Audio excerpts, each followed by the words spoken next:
Vieillir, mais pas à moitié. Ils disent que le temps passe et pourtant il reste parfois si difficile de le compter. Même ceux qui espèrent secrètement rester éternellement jeunes ne peuvent y échapper. Le vieillissement. Oui, ce processus universel qui transforme nos cheveux en fils d'argent, nos articulations en instruments de jazz un peu désaccordés et notre mémoire en, un brouillon un peu flou. Mais au-delà des rides et des souvenirs qui s'effacent, le vieillissement soulève des questions qui méritent qu'on s'y attarde. Comment notre société valorise-t-elle ou dévalorise-t-elle ceux qui avancent en âge? Quels sont les enjeux économiques et sociaux et culturels d'une population qui vieillit? Et plus personnellement, qu'est-ce que vieillir bien signifie vraiment?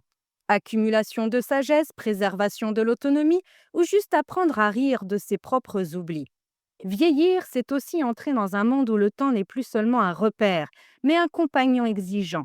Chaque jour qui passe semble nous demander de choisir, conserver l'énergie, cultiver la mémoire, tisser des liens, transmettre ce qui compte, et parfois laisser partir ce qui nous alourdissait inutilement. Dans ce voyage, les notions de dignité, de liberté et d'inclusion prennent une importance nouvelle. La dépendance devient alors un mot à manier avec précaution, la solitude un reflet à observer et la transmission un trésor à protéger. Et puis vieillir, c'est un peu comme le vin. Parfois on devient plus corsé, parfois plus doux, et parfois on finit par se demander si on a bien été conservé.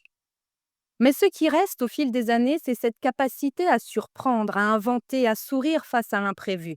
Le vieillissement, finalement, n'épargne rien, ni personne, mais il peut révéler des talents insoupçonnés. Patience, humour, créativité, et cette étrange sagesse qui ne s'achète pas, mais se vit. Alors, observer le vieillissement, c'est aussi observer la société dans son miroir. Comment elle prend soin de ses aînés, comment elle valorise l'expérience et comment elle imagine le futur pour tous.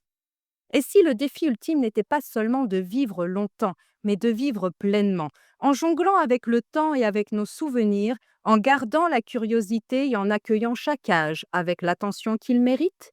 J'ai hâte d'écouter vos opinions et je vous retrouve pour les activités de remue-ménage.